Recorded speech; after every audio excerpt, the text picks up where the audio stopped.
In this community, you are 3 times more likely to pass a predatory lending institution or a check cashing institution than you are to pass a McDonald's. Think about that for a minute. McDonald's are everywhere, and it feels like they're on every corner. In this community, you're 3 times more likely to pass an institution that is going to take advantage of you financially than you are to pass a McDonald's. When we say that to people, I mean, you can almost just see it on their face. Like there's this realization of, is that true? And then once they see that, it's like, this is not acceptable. The community has been very clear for decades that there needs to be a traditional brick and mortar financial institution in Boston Square.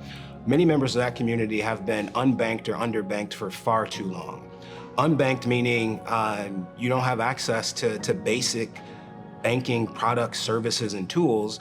Underbanked meaning that you may have access to 2 or 3, but you're not fully leveraging all of the value that financial institutions have to offer. It was really because of that we said, okay, let's take a little bit of a different approach.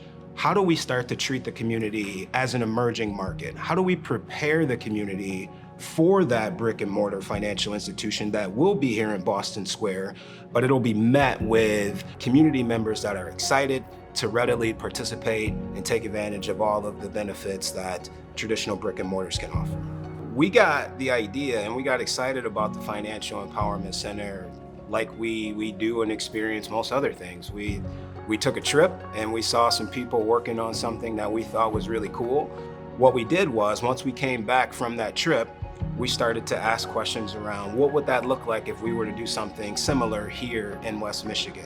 So then we turned to the community and we said, who's already active in this space? Who are the experts?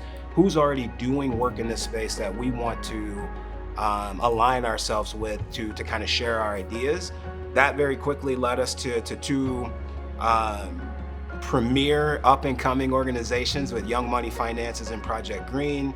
Young Money Finances and their executive director, Dondrea Brown, Project Green and their executive director, Dallas Lenear. They were excited. Thankfully, they were excited to join along the discussion. And we've been working on that for about 2 years.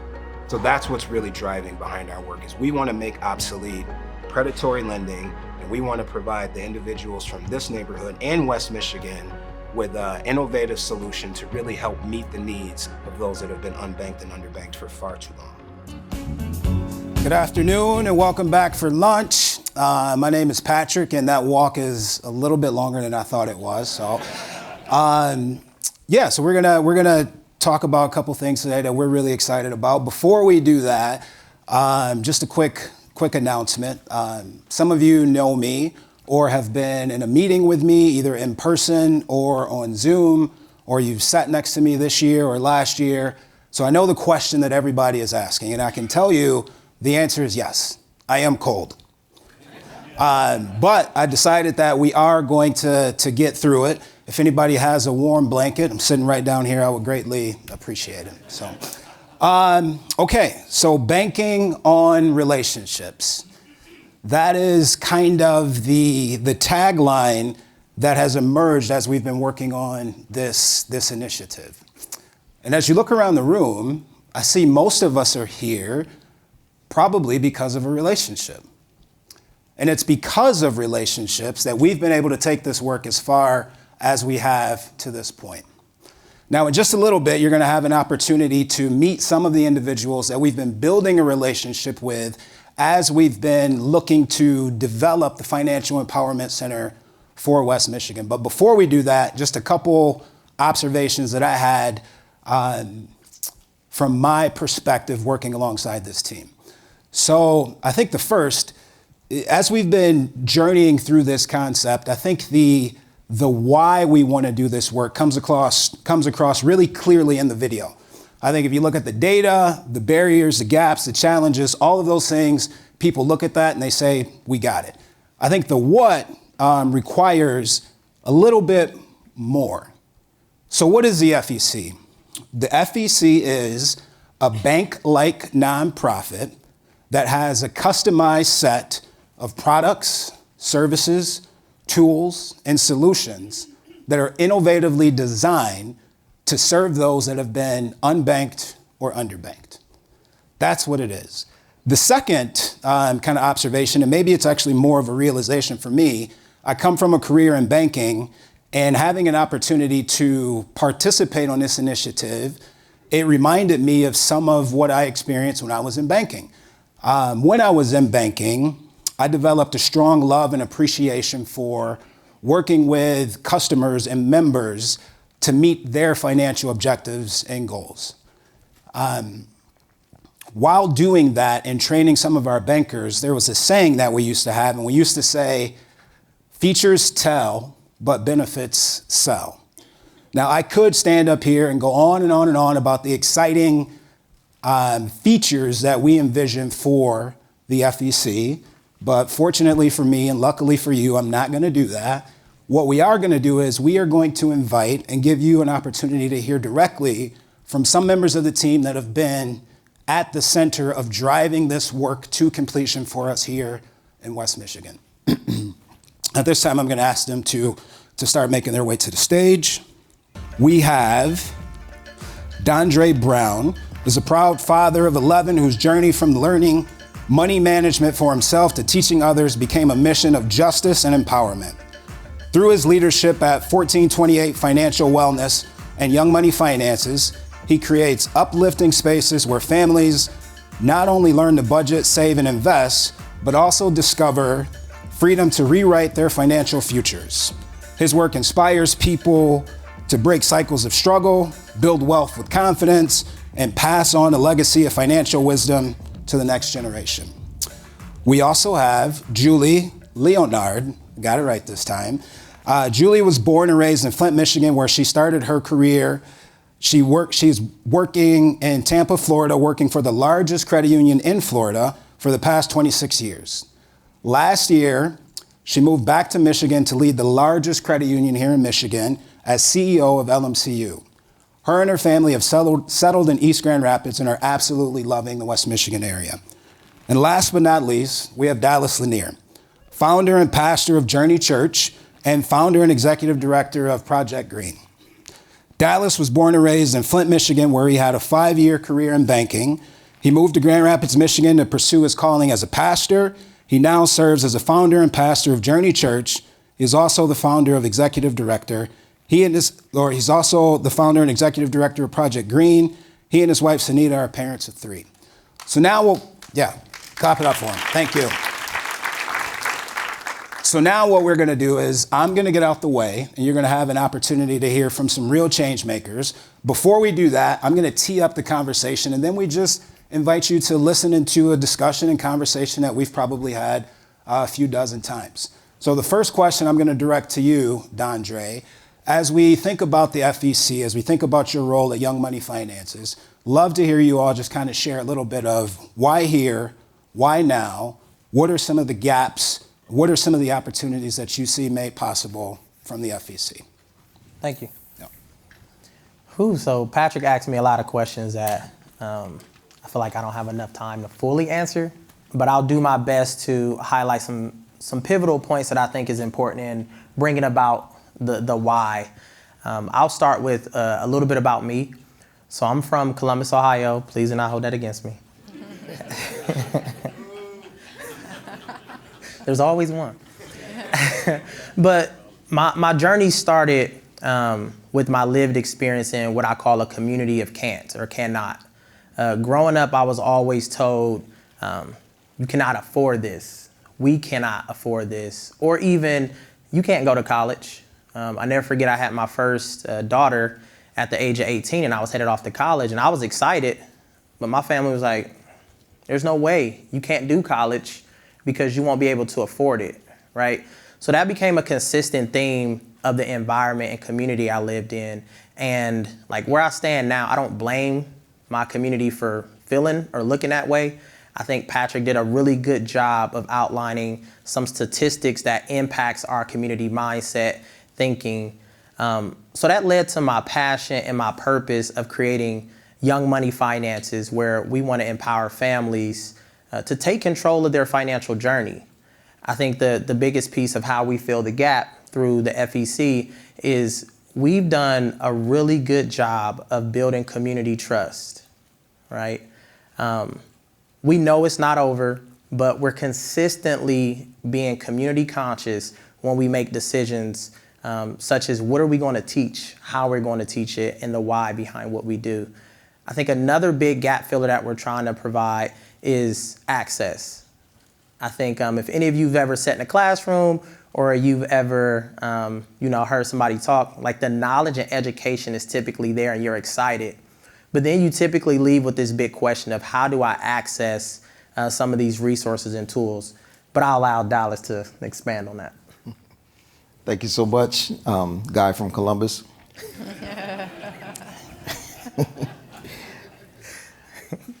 So I'll start with a little bit of my story as well. As you heard Patrick describe my background, I'm originally from Flint, had a banking career there briefly. And there was one story that really continues to spark my fire behind this work that I do today around financial empowerment. This was a whole lifetime ago, but still I remember there was a family who would come into my branch where I was managing the bank, and I'll tell the very short version of it. In this particular case, it was the wife who did the banking. She would come in 3 or 4 times a week to do some banking. And even though this was 25 years ago, when people actually went into the bank versus doing banking as you're sitting in Celebration Cinema, still that was a lot. There was a lot of times coming to the bank every week. But she was doing that because she was always checking to see if checks had cleared. And as you probably can guess, they weren't clearing, they were bouncing. And so their family was paying a lot of fees. So much so I wanted to sit down and see how many fees they were paying every year. So I sat down, I looked at the total, and it was over $1,000 in bounce check fees 25 years ago. That's a lot of money today.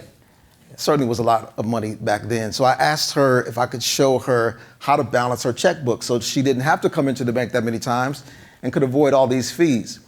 She said thanks, but no thanks. And so it broke my heart that she didn't want to spend probably 20 minutes to learn something very basic that would make a difference in her and her family's financial future. Her husband worked for General Motors. They had 9 kids. They could have done a whole lot of other things with $1,000 a year. The other side of that story is that I knew that normally as a bank, we would close an account for someone who was bouncing that many checks. But guess what? We didn't close that account because her husband's General Motors check was being directly deposited every payday, and all those fees, we were soaking them all up.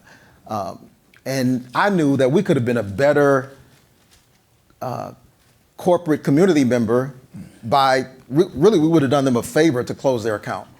And so from that day to this, it helps me to remember that this road to financial empowerment is a two-way street. On the one side, people need to learn best practices of how to handle the money they have available to them. But on the other side, all of the systems that impact our financial well-being need to do what is best, not just for the sake of profit, but for the sake of people.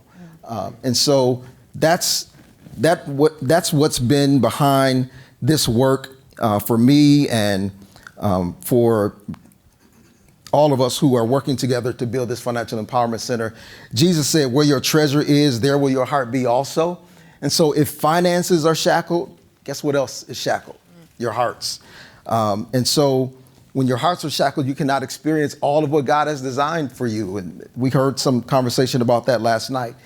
And there's still some financial shackles. And in 49507, it's a banking desert. You can Google it yourself, try to find a bank in that area. There aren't many.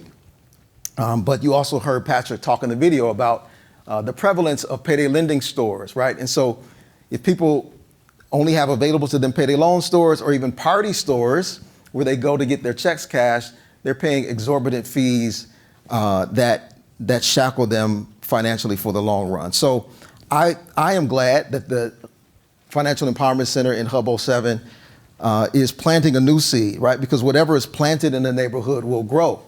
And so if the only things that are planted are predatory, then we will see financial abuse continue. But we're planting something that I believe will grow into financial strength and well-being for many years to come. You agree with that, Julie? I do, and thank you for dropping that knowledge, my fellow Flintstone. So first, let me start by giving gratitude for being here in the room where it happens, to make our city even greater and to share the stage with such amazing leaders in our community. And as we start out and we look at the journey that we've been on and where we're going, I just want to talk about the point that we don't have it all figured out. So I want to sort of give you a disclaimer that we're not there yet. We're still figuring this out. We're still on this journey. But we continue to show up, we continue to roll up our sleeves, we continue to get in rooms to figure out how we can make this even better. And I just want to share, want to share my personal why, and then I will share the why from the perspective of LMCU. So my personal why is because it's the right thing to do, right? I mean, when you see someone in need, when you see a community in need, you jump in and you help, and it's just the right thing to do. And LMCU, from that perspective, it's very similar. You all probably know LMCU from the many billboards we have, or the TV commercials, or even our name on the ballpark out in Comstock Park, go Whitecaps. But what you may not know is all of the little things that we do in the community that add up to a big impact. What you may not know is that we are a not-for-profit cooperative that gives back to our members in our communities. What you may not know is that we started back in the 1930s as Grand Rapids Teachers Credit Union during the Depression, when a few teachers pooled their money together. So at the very root, at the very beginning of who we are, we started with education, we started with financial empowerment. We started with diversity, equity, and inclusion, and we still believe in that. We recognize there is a racial wealth gap that we're trying to close. We recognize that we're looking for opportunities to create that economic mobility. We do that through community partnerships. We do that through creating generational wealth, through homeownership, through helping entrepreneurs build their businesses. And when we found out about the Financial Empowerment Center, we really leaned in, because this is something that speaks exactly to who we are and what we do, and excited to be a part of that journey. Again, it's not all figured out. We're still learning along the way. We're still building along the way. But I'm excited. I'm excited about what we've created so far, what we've accomplished so far. And we've seen some good early indications and some good stories of making a difference. And Dallas, Dondrea, I know you guys want to share a few of those stories. Yeah, so I'll start. As Dondrea said earlier, this is the work that Young Money Finance and Project Green has been doing for a number of years already, reaching into our community, teaching them the basics of personal finances, financial capabilities, as we call it, in Project Green. I just want to reflect on, I think it was Ian who said it earlier, just the word agency. In fact, I'd love to hear that, because we've started calling the people that we serve not just consumers, but financial agents, right? We are all agents of our own financial well-being. And so we've been doing this work. We've been building trust by teaching people budgeting, saving, credit building. But I think the Financial Empowerment Center is a turning point for us, because it allows us to move from not just teaching, but to tools. Where in the past we've done these let me speak for Project Green. We've done workshops talking about learning how to build your credit, but through some of the early work that we're doing around Financial Empowerment Center, we're actually connecting community members with credit building tools. So one of our first pilots was called the Fresh Start Credit Builder Program. So we recruited some individuals from within our community who wanted and needed to build their credit scores so that they could pursue other financial goals. And we brought them in for a series of workshops, teaching them how to access their credit report, how to access their credit score. Some people found some identity issues, perhaps some identity theft that may have been going on in their credit report that they hadn't seen before. So we helped to break that ice around credit access. And then as a result of them attending those workshops, we rewarded them, or they earned access to a secured credit card through one of our banking partners. And so that as you might know, a secured credit card has to be secured with some finances. Normally, that consumer would provide that him or herself, but fortunately, through the FEC, we provided that collateral through a grant. And so we have a cohort of people who now have secured credit cards. They just started last month. We're going to be walking with them over the next 6 months to see how their credit score grows and what other doors will that open for them. And we're already imagining the next step that we'll do with our Fresh Start Credit Builder. We have another initiative that we do with people who are paying child support. We had a focus group with some non-custodial parents just a couple of weeks ago, and they also want access to some credit building tools. So we're going to expand this Fresh Start Credit Builder with that cohort of individuals and watch that grow as well. And so that's just part of how we've gotten started, and we're looking forward to seeing how things will change. I'll just add this, and then Dondrea certainly want to hear the difference that you've seen already.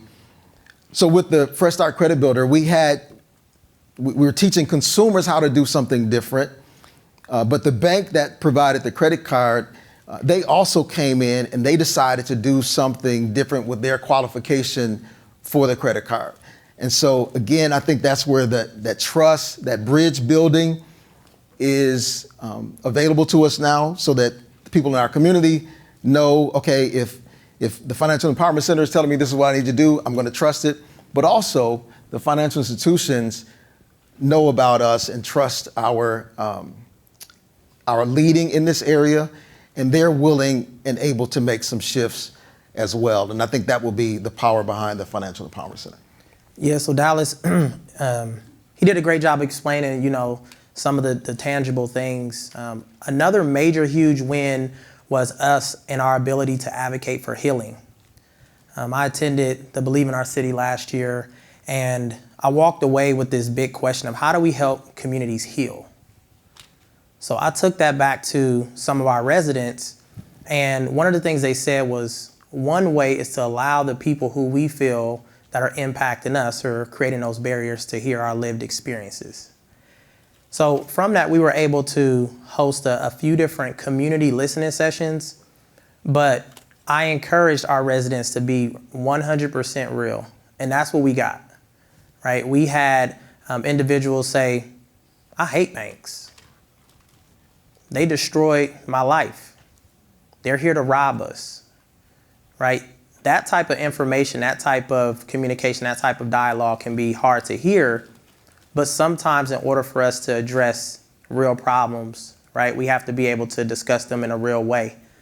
So one big piece from that, right, was bankers, financial institutions better understanding this is what communities facing, and this is the reason why you may not see the type of engagement that you see from the financial piece in. Another major win from us is that the community is getting excited about us coming together, right? When I say us coming together, I think that's the creative nature in its design, because though we live in an entrepreneur city, my personal mission is to leverage collaboration over competition. Meaning I have to position myself, our organization, to ask the question, what type of power, what type of resources am I willing to give away for the greater good? So that's been a major win. Another win was we were able to travel to Dallas and hear some other best practices and ways that their financial institutions are being deployed. And again, I don't like to compare cities, being from Columbus, of course. But at the same time, it does help to kind of get some feedback and things to consider when we're talking about financial institutions, such as this major one. Do you say no to a financial institution that's not aligning with your values, your goals, and your mission if they're trying to send you a big check? Right? That's something that a lot of us nonprofits, we're kind of afraid to talk about. But for me, as well as for the FEC, our goal is to handle that with passion. So we're looking for financial institutions that are better understanding of our overall mission, but more than willing to deploy their creative resources, strategies, and time to help us address a larger issue for our community. And I think that's why it's so valuable to have you here, Julie. So we'd love to hear, what do you, from your perspective, what makes this model unique compared to other services? Yeah, it's really an uncommon solution to a common issue, and it's not just me by any stretch. We've got a consortium of financial institutions, and that's who I'm representing on the panel today. And you heard from my bio that I've been in Tampa for the past 26 years, so when I moved back last year, just learning Grand Rapids. But one thing I know for sure is that Doug knows how to convene a group of people to get things done. And I'll take you all the way early on in our journey. One of the very first discussions we have, I want to bring you into that room. And I was there, Dallas, Dondrea, we were there. And we had a couple other financial institution leaders in the room. I don't know if you know the history, but credit unions and banks don't always see eye to eye. And we don't typically go shoulder to shoulder and do things hand in hand with our competitors. And Doug had the foresight to bring us together in a room, and he also brought in Darren Babcock from Bonton Farms. And he really inspired us to dream bigger about how do we come up with an unconventional solution to the issue that we have. And I'll never forget, we were in the room and we're talking and we're a little bit into it, and it was Sean Welsh from PNC, and he said something that everyone was thinking, where it was all in our head. He said, this is the kind of thing where we leave our logos in the trunk of our car, we roll up our shoulders, we get in there, we work shoulder to shoulder for the good of the community. And we all agree that's exactly how we all felt in the room. And that's been our leading focus as we've gone through this is what we do. This is how we work together. And we're going to show people it's unconventional for competitors to work together. But when it's for the good of the community, everyone sets their own ideas aside. And it's been neat to see that. You don't always see that in every community. I know I didn't see that when I was back in Florida. And so it's been fun to be a part of that journey. And so, as we're on this journey, as I said, there's still a lot to do. We're still, working to put this all together. And I wanted to throw it out to either of you, or what else, as the audience here thinking about how they might get involved, what else is there to do? So I love to consider myself a doer. Sometimes, I can be honest, I get tired of meetings. I get tired of conversations. And even sometimes I get tired of data. I'm like, we know what the issue is. Mm-hmm. But I found a lot of value in that process because it allows us to slow down, right? It allows us to consider some of the voices that are not in the room. And speaking of that, I do want to thank someone in the crowd who, if it wasn't for their voice, I wouldn't even be in the room. Community, they felt the impact of Young Money Finance, but I didn't know these conversations were happening. But they stood up and was like, Young Money Finances needs to be a part of this conversation. So I do thank them for that. But the other piece is what we need from individuals here. For residents, or even if you're not a resident, we need your voice or lived experience. I know that can be a lot, and that can be a process, which has led to 2 years of us building this. But at the same time, we don't know what we don't know. Nor should one person bear the weight of speaking for the entire community. The other piece is, for funders, for community partners, we need your resources and creativity. I think today we've heard a lot of creative things that are happening in different states. We would love to provide, and continues to provide, opportunities to gather that information and see what we can pilot, see what we could try. And then, of course, for funders, we definitely need your resources.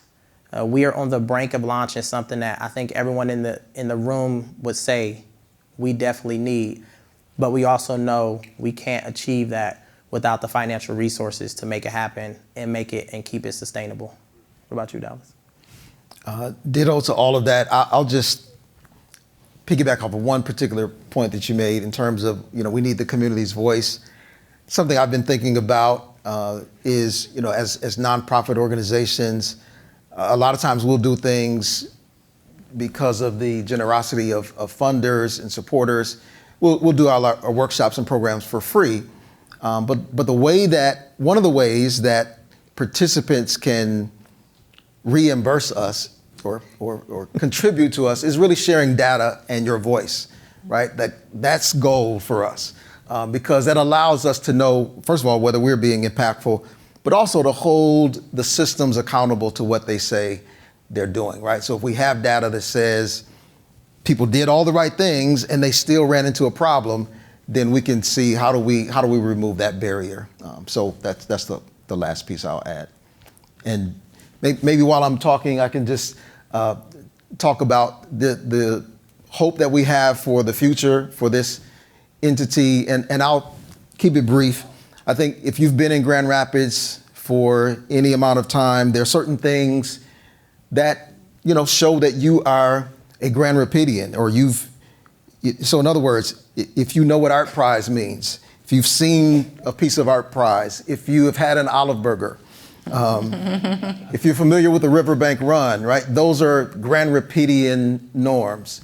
I want our Financial Empowerment Center to be like that, right? I want people to know that this is part of what it means to live in Grand Rapids, is to be financially empowered, to have access to the tools that I need to learn how to handle my finances, and also for our employers to be good corporate citizens, paying people the wage that they need in order to survive and even thrive, and providing good tools and resources in the community where people live.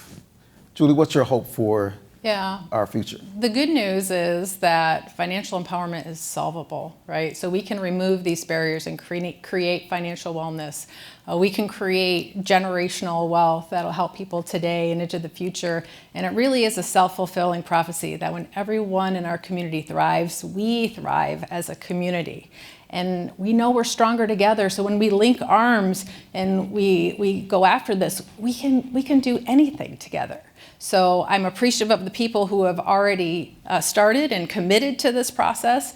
And know that if you're out there and you want to get involved, there's still time. We're still putting this together, and we welcome you to be a part of this. Let's build this bridge together. How about you, Dondrea?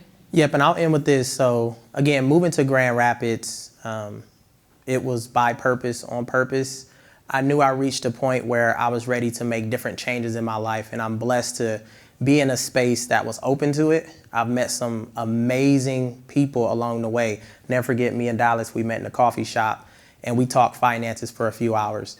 I don't remember who paid for the bill, but but at the same time,